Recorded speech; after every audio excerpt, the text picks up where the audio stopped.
Uppgifter om att politiska möten skjuts upp, oljepriset stiger igen och Stockholmsbörsen ser ut att tappa. Frågan är det dags att ta ett bett på USA? Välkomna till Börsfrukost.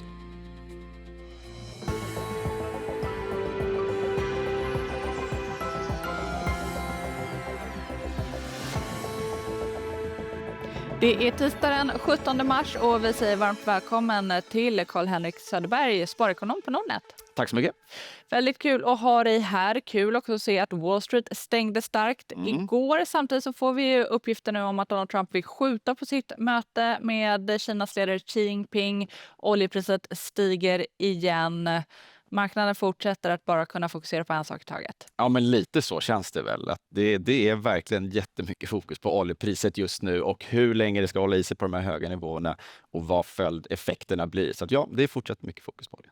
Och hur går dina tankar om marknaden? Nej, men just att snart går vi in i en rapportperiod där det ska bli väldigt intressant att syna bolagen. Kan vi få några kommentarer eller någon indikation på vad de här störningarna i Hormuzsundet faktiskt kan leda till vad gäller transporter eller energikostnader.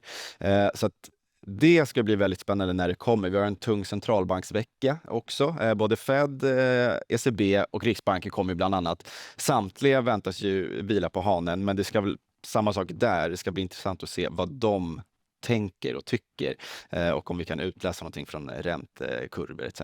Så att det är väl det som kommer styra marknaden, bortsett då från oljepriset som fortsätter att vara det som marknaden bryr sig om. Och det som marknaden brydde sig om innan kriget var ju AI och Nvidia steg som mest 5% igår. Bolagets vd Jensen Huang räknar med att bolaget ska generera minst $1,000 miljarder i intäkter från sina AI-chip Blackwell och Rubin, det här fram till slutet av 2027. Det här presenterades ju då på bolagets årliga teknikkonferens GTC. Det här var tillräckligt för att lyfta sentimentet igår, men inte idag då. Hur ser du liksom på Mag7 och alla techaktier? Hur ska man resonera? Ja, men om man börjar med till exempel Nvidia så har den aktiekursen ändå rört sig sidledes ganska länge. Värderingarna generellt har ju kommit ner. Om man tittar på S&P, det är ju mycket tech, det blir tech-tungt där, så har ändå värderingen kommit ner. Vinsterna fortsätter att växa i stadig takt. Så allt annat lika så är det positivt. Sen är det klart så här med Nvidia, att det kommer såna här nyheter, det tror jag kan vara bra för en marknad som du är inne på. Man fokuserar bara på oljepriset, men så får man en påminnelse om faktiskt hur bra det går för Nvidia. Det har ju varit den här mjukvaru- och AI-frossan tidigare. Marknaden har satt lite högre riskpremier på de här typerna av bolag. Så att om vi får lite mer positivt nyhetsflöde då kanske, så kan man ändå förstå att en sån här aktie kan gå upp 5% som igår till exempel. Men vi har ju pratat jättemycket om att man har liksom börjat skifta ut från USA. Nu när värderingarna kommer ner, är det läge att skifta in i USA igen?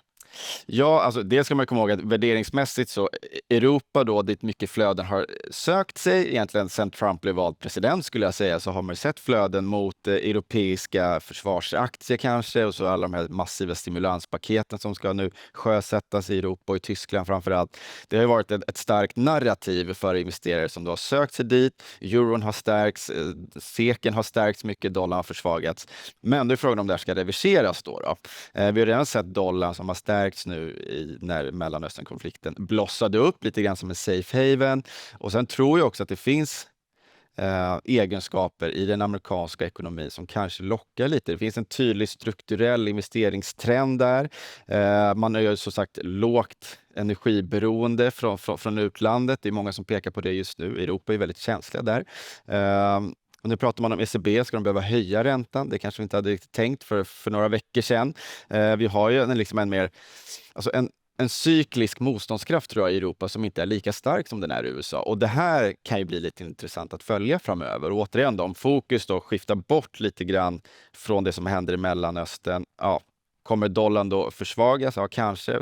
Men man kanske också fokuserar mer på vinsttillväxten i USA. Men jag tror att när läget är så här osäkert, då tror jag att USA känns mer attraktivt. För vi vet mer vad vi får där och de bolagen drivs lite mer av strukturella krafter än vad kanske man ser i Europa på sina håll. Och det vi också får i USA, eller Volvo i alla fall, det är en order på 400 VNL-lastbilar. Det här är då en av de största beställningarna hittills på bolagets nya flaggskeppsmodell. Och med det sagt så har Stockholmsbörsen faktiskt öppnat svagt ner ungefär 0,2%. Volvo stiger ungefär 0,2%. Överlag så är det fler bolag som tappar på OMXS30 än vad som stiger. Vi har Saab, SKF och Ericsson i botten just nu på nedgångar på närmare 1%. Evolution och H&M i toppen med uppgångar på ungefär 0,5%. Kalle, ganska förväntad öppning. Ja, och ingen jättedramatik. Men med det sagt, om vi tänker cykliska aktier, verkstadsjättar, så har ju många av dem fallit nu 10% från toppen. Så att någonstans så har man ju redan tagit höjd lite grann för att det kanske inte kommer bli ett så starkt 2026 som ju många bettade på när vi klev in i det här året. Och skulle den här stora konjunkturåterhämtningen komma, vi skulle se volymåterhämtning och inte bara gnetande på kostnadssidan, utan nu skulle volymerna ta fart, det skulle driva vinsttillväxten. Nu har man fått kanske skjuta det lite på framtiden, eller det åtminstone är lite osäkert. Och då har man sett de här aktierna som ett Sandvik eller Boliden eller vad det nu Atlas, Assa som är ner 10%. Så att ju längre det här fortgår, absolut inte bra i Hormuzsundet och i Mellanöstern. Men med det sagt så har marknaden ändå lite grann tagit höjd för den osäkerheten som finns ute. Om man tittar på några av dagens ganska stora rörelser så ser vi att Viaplay rusar 13%. Där har det kommit uppgifter om att franska mediejätten Canal Plus och tjeckiska PPF Group överväger att lägga bud på resterande aktier i Viaplay. Och det här skulle då innebära att bolaget köps ut från börsen. Marknaden reagerar med att handla upp aktien över 10%. Apropå förvärv så finländska verkstadsbolaget Kone för samtal om att förvärva riskkapitalägda tyska hisstillverkaren TK Elevator som har planerat för en börsnotering. Vi ser ju en del utköp och börsnoteringar även i den här miljön som vi befinner oss i. Ja, men det tror jag ändå, om man struntar inom citationstecken de senaste veckorna, så har det ju varit ett mer positivt optimistiskt klimat på de finansiella marknaderna. Så att vi börjar se då att fler bolag kommer till börsen tycker jag egentligen inte är så konstigt kanske. Så att vi får ju se återigen de här långtgående effekterna av det vi upplever just nu i Mellanöstern. Det är ju väldigt svårt och det är lätt att hitta väldigt negativa analyser på vad det faktiskt kommer medföra för konsumenten, för inflation. Vad ska centralbankerna göra den här gången om inflationen är hög samtidigt som tillväxten är bräcklig? Så att det går att måla upp väldigt dystra scenarion, men vi får väl se. Och vi ska prata mer om det här. Jag vill bara innan vi går dit nämna Sivers Semiconductors som faller tillbaka 10% igår. Hade ju en extrem rusning på över 70% under gårdagen. Nu så har man meddelat ett partnerskap med 2 bolag om att utveckla en avancerad extern ljuskällemodul. Här tycker jag att det är lite spännande för under helgen så fick vi ju inlägg på bloggar på X som handlade just om Sivers och sen så ser vi hur aktien rusar över 70%. Tidigare när vi hade SAS-kapolypsen då så var ju det också startades i ett blogginlägg. Är det här en ny typ av meme-aktier eller en meme-handlande av aktier som vi kanske inte har upplevt förut? Ja, men det måste man väl ändå säga att det känns som. Det känns som att generellt så är vi ett medielandskap där man följer Trumps True Social och man har koll på sociala medier på ett annat sätt för att det kan påverka uppenbarligen hela finansiella marknader, men kanske om man då tittar specifikt lite mindre svenska bolag så är det klart, eller i USA för den delen, är det blogginlägg och det är många småsparare som sitter på en aktie så kan det ju få rätt stora rörelser om det är många som ska in i någonting som är relativt illikvid aktie. Jag har inte stenkoll på just Sivers, men det är klart att det är ett lite nytt landskap att ta till sig av information, så kan man säga. Men det medföljer också risker. Det ska man komma ihåg. Så att man får ju verkligen det där med att göra din egen analys, som är det typiska spartipset, det blir ännu viktigare, skulle jag säga, i det här klimatet där man bara överöses av information överallt. Där man inte riktigt vet sanningshalten hela tiden heller. Nej. Och mer information blir det, kan jag säga. För att vi har precis också fått en flash om att Nordea tar omstruktureringskostnader på 190 miljoner euro. Det här är ungefär 1500 anställda som väntas påverkas av den här omstruktureringen. På bolagets kapitalmarknadsdag i fjol så sa man att man skulle fortsätta göra effektiviseringar som en del av sin plan mot år 2030. Och de här kostnaderna som man nu går ut med kommer man att ta under det första kvartalet. Nordea backar 0,5% på Stockholmsbörsen, vilket är mer än övriga banker. Kalle, har du någon tanke om vad som sker om man kanske tar det i ett större perspektiv? Ja, men för det första så hade den här aktien gått upp på den här nyheten så kanske jag inte hade blivit förvånad. För att man vet ju att bankerna är duktiga och behöver vara duktiga just med effektiviseringar. Det är ju en sektor som har lite svårt att växa. Så att just att man är duktiga på kostnadssidan, det är nödvändigt. Men sen vet jag just liksom inte om... Nu kom den här nyheten precis nu då, men det är klart att det är en sektor, återigen då, om vi trodde att verkstad skulle växa mycket så var ju banken en sektor där vi trodde att vi egentligen skulle få lite utlåningstillväxt både till privat sida och till företag, och så kanske man då får reversera den bilden lite grann. Men någonstans, bankerna behöver vara duktiga på kostnadssidan för att kunna generera god avkastning. Så att det är egentligen inte så konstigt, skulle jag säga. Nej. Jag tänker att vi ska gå vidare. IPC och Meren Energy backar båda idag. Där har Arctic Securities sänkt rekommendationen till behåll från tidigare köp. Oljan har ju rusat, de här aktierna har rusat. Jag tänker mig också att intresset för oljeaktier har stigit i det läget som vi befinner oss i. Verkligen, och det ser vi om vi tittar hur våra kunder på Nordnet har agerat, så är det tydligt så att det är många som har sökt sig till både olje-ETFer och till rena oljeaktier. Och vinstestimaten, de är ju upp sedan början på mars, ungefär lika mycket som oljepriset. Vad betyder det här?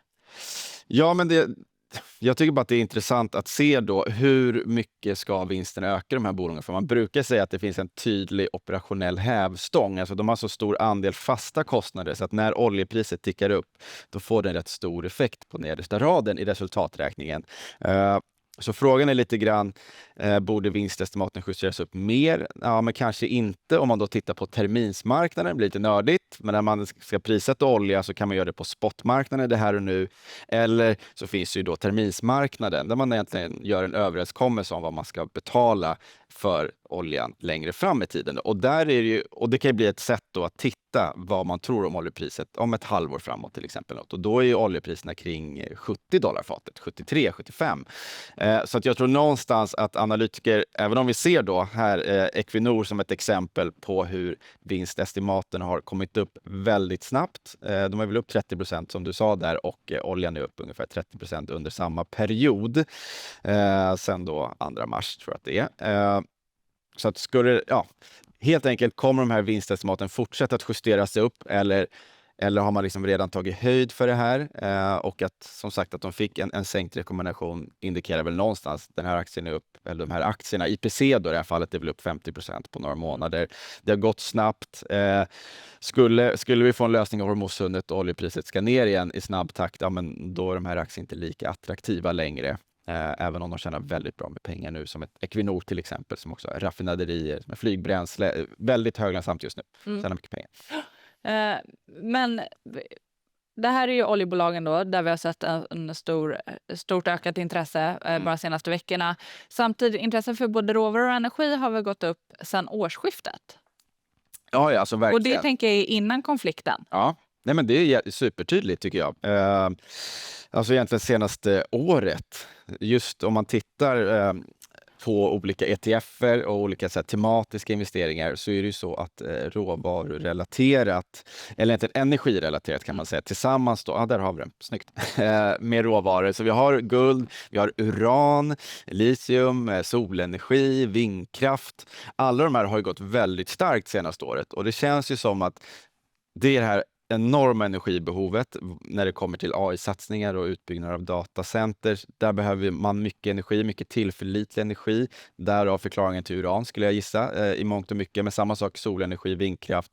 Och när det som händer nu i Mellanöstern sker, då tror man ju rimligen att bolag och politiker känner att så här kan vi inte ha det. Och i Europa är vi fortsatt väldigt beroende av fossil energi som vi importerar. Och det borde man ju liksom vilja få bort lite grann. Och då tror jag att då ökar intresset kring det här, och det kan bli en revival för de här. Ja, för det är det som jag vill fråga.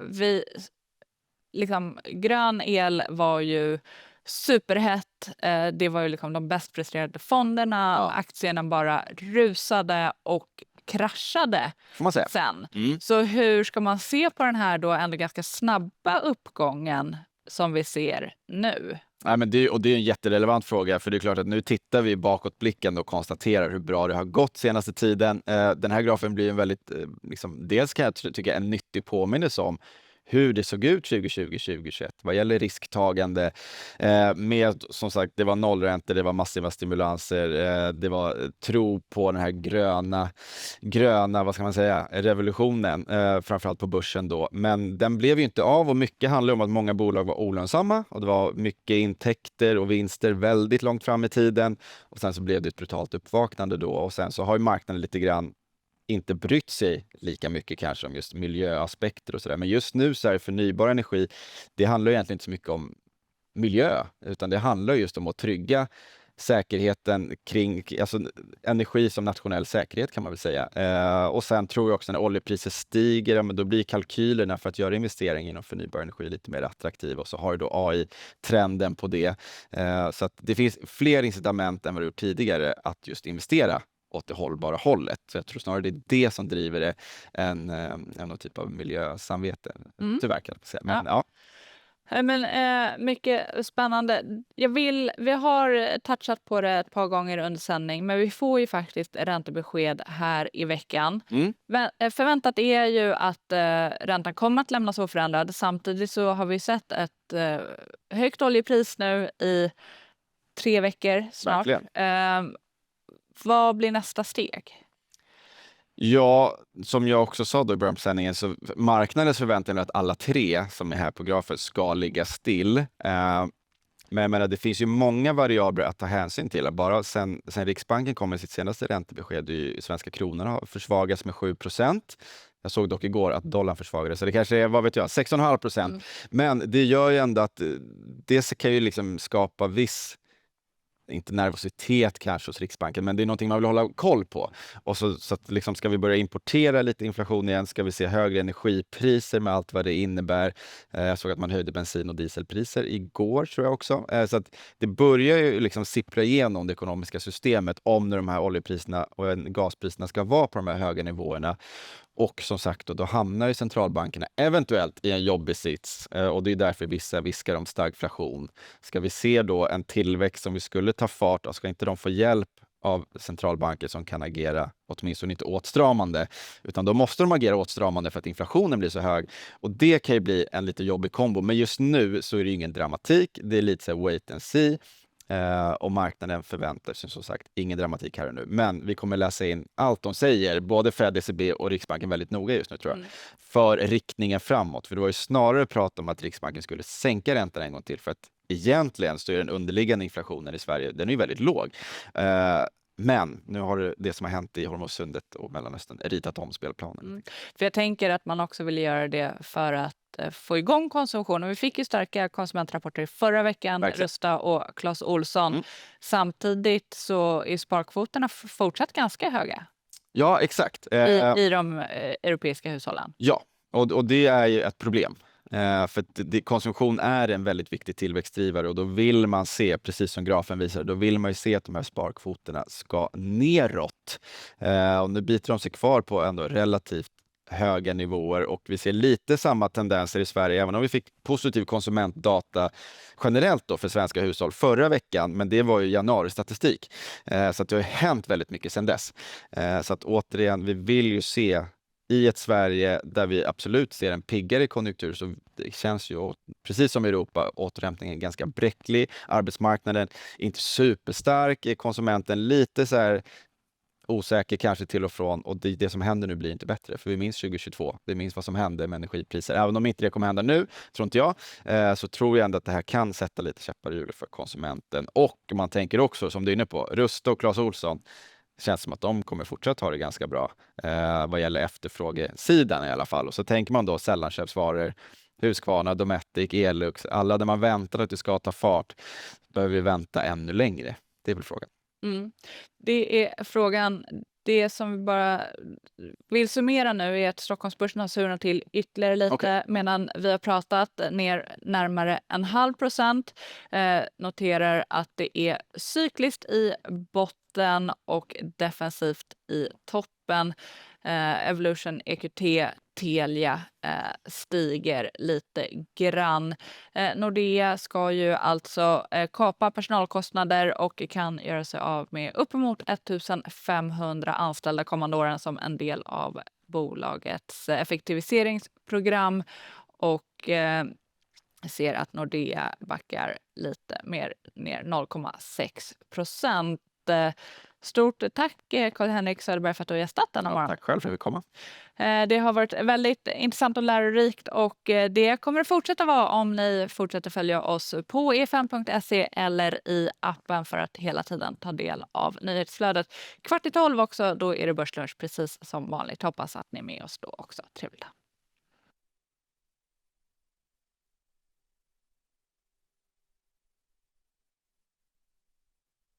Det här var en produktion från EFN, ansvarig utgivare Anders Hägerstrand.